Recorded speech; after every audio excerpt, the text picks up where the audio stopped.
do the part with Nate Miles. But he. All right, Calvin. Now you know what this entails, don't you, good brother? Now, yeah, you're gonna have to give up some equity, brother. That's what it entails. All right, we're clear on that. We'll get the letter over to Ollie and just hang tight, brother. Okay? And everything gonna be all right. And I'll be in touch. Yeah, exactly. I'm gonna just say it like this: no one never wanted to out Ollie Garrett or come for her or anything.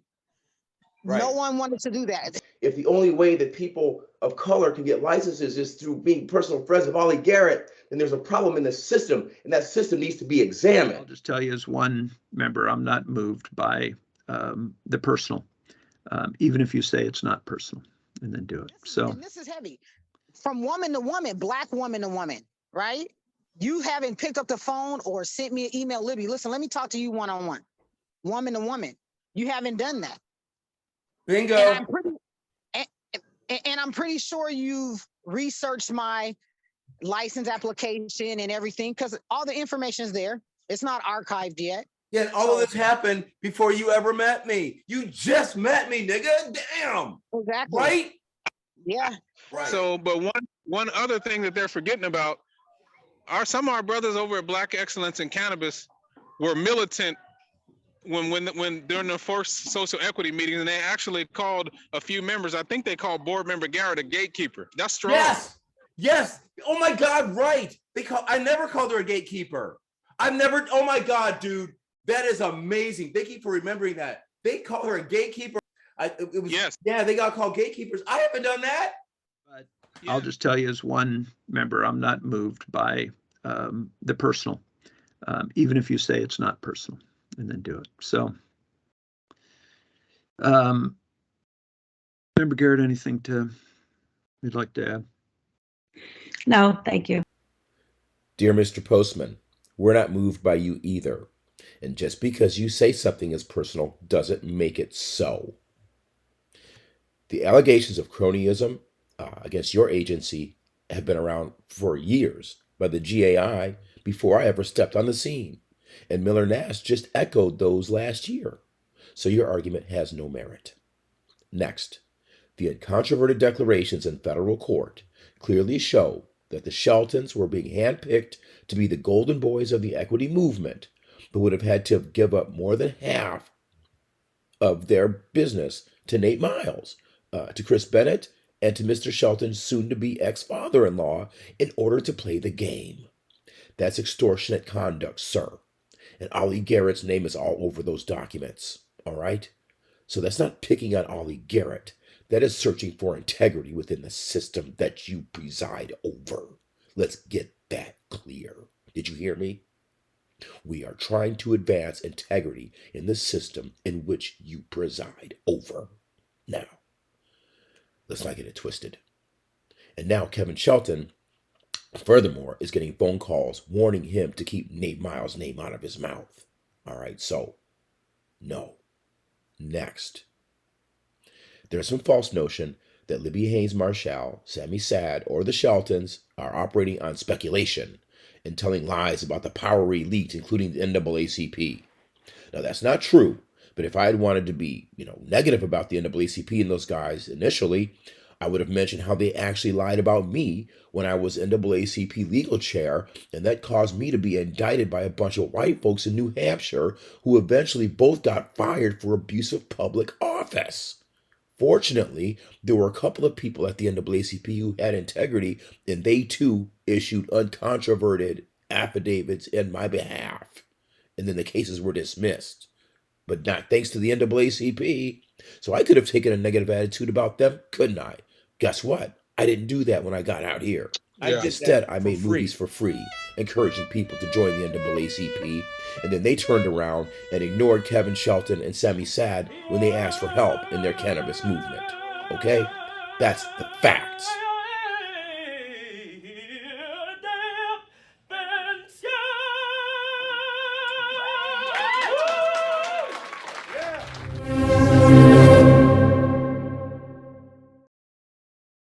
Next. Libby Haynes Marshall has been ignored and abused for years, and she just met me. Fact. Same for Kevin Shelton, and that's a fact. Now, Ollie Garrett had to have been aware of Miss Haynes' situation as another black queen in this town.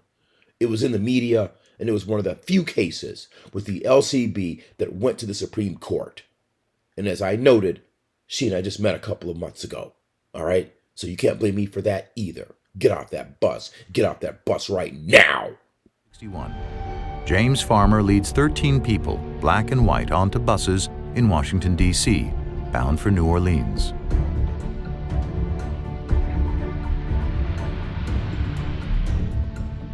Ten days later, the bus enters Alabama, home to the largest KKK organization in America.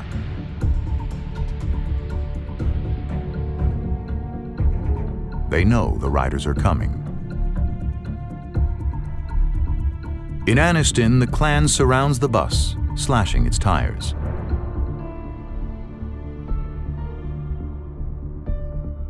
Photographer Joe Postolione captures these images. The crippled Greyhound tries to escape, but a few miles out of town, the Klan surrounds and firebombs it, with the riders still inside.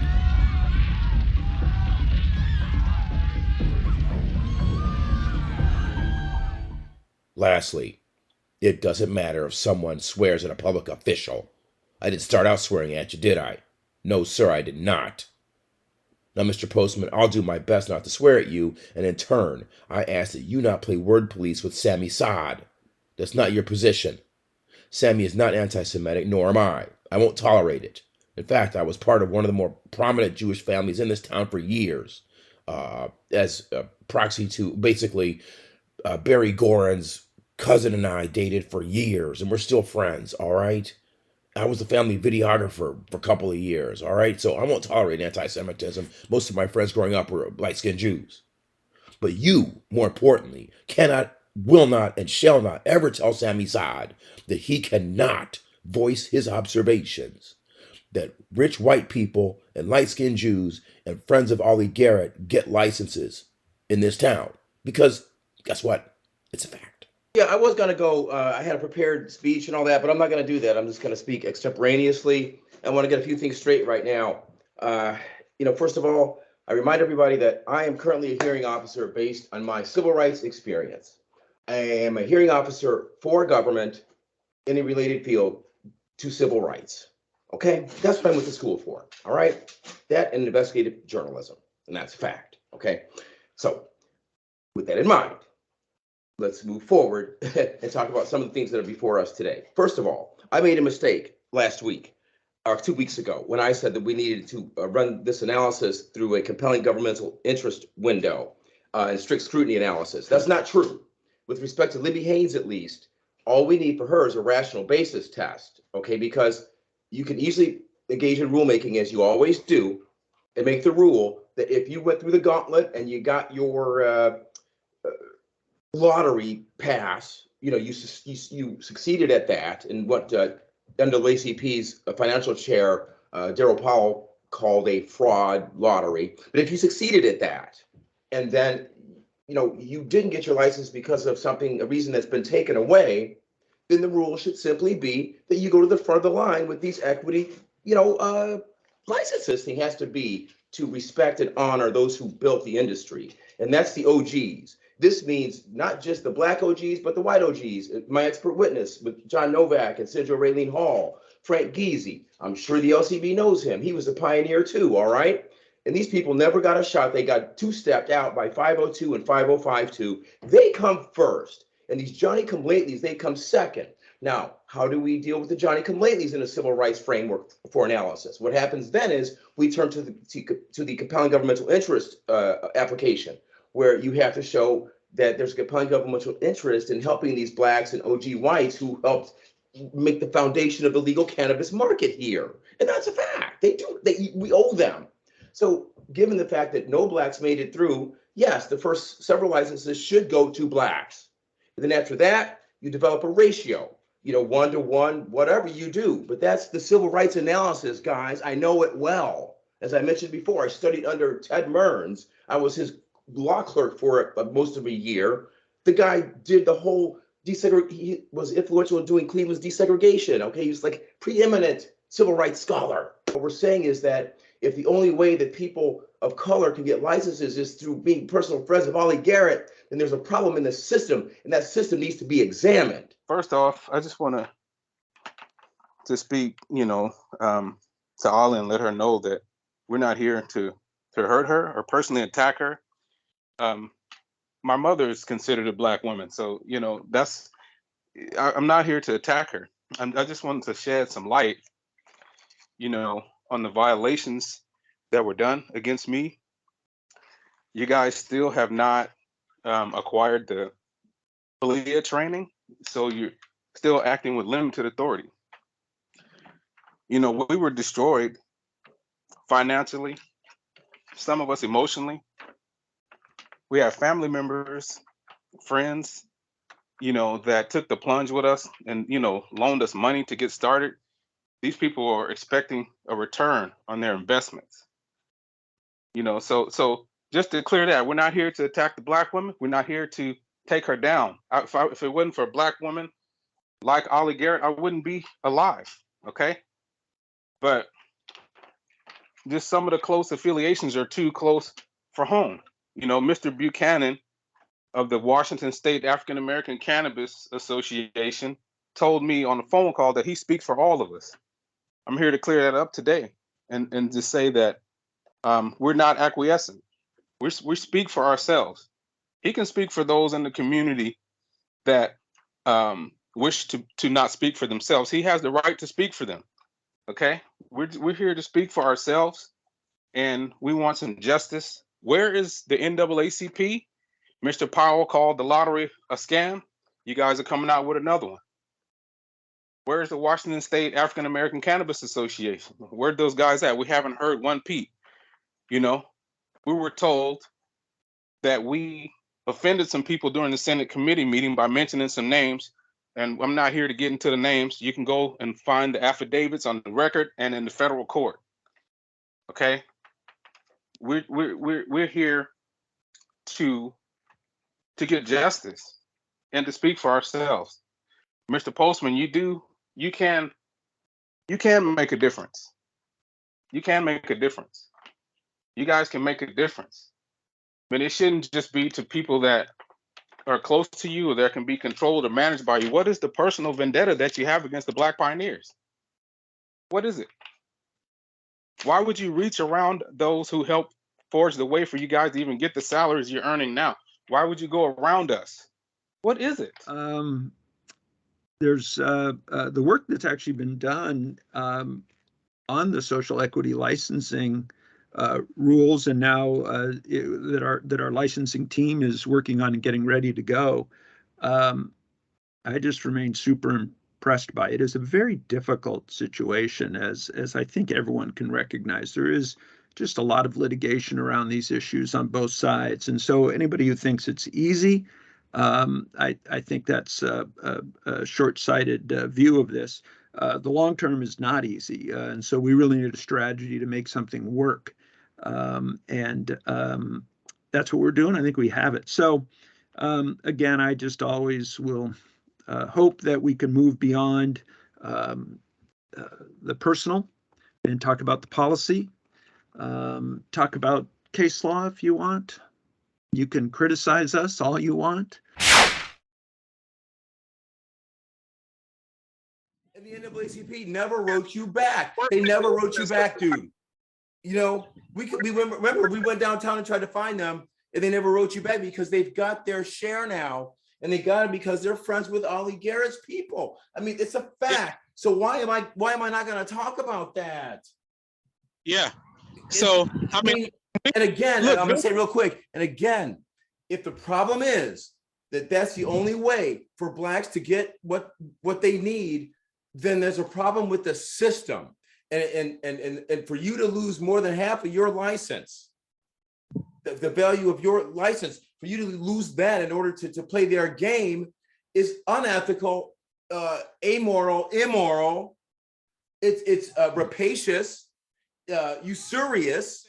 I said, as far as cronyism and people that know the Washington State Cannabis, African American Cannabis Association, ACLU, and NAACP, but he chose to get himself upset. You can see it in his face. And defend Ollie Garrett after I told the man that the only reason that it makes us look like we're after Ollie Garrett is because all fucking cannabis roads lead to Ollie Garrett. Right. It's Yes, all a deflection. So first of all, it doesn't matter if you cuss them up and down, talked about their mama. It doesn't give them a right to do wrong.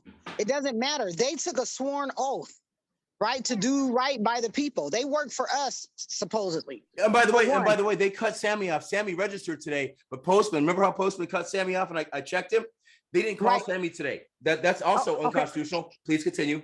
And then, as far as you, Kevin, you're concerned, the reason why he's tried to switch that to the Ollie Garrett thing is because he was trying to deflect. He wanted to focus, to take the information that you brought forth to the table and make it negative by trying to say you're trying to attack someone when you've been probably the most calm out of everyone.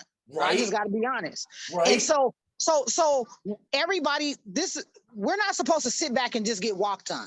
We got to say something. We know that if we don't, that's matter of fact, I kind of got walked on. I did everything in a nice manner. I still have.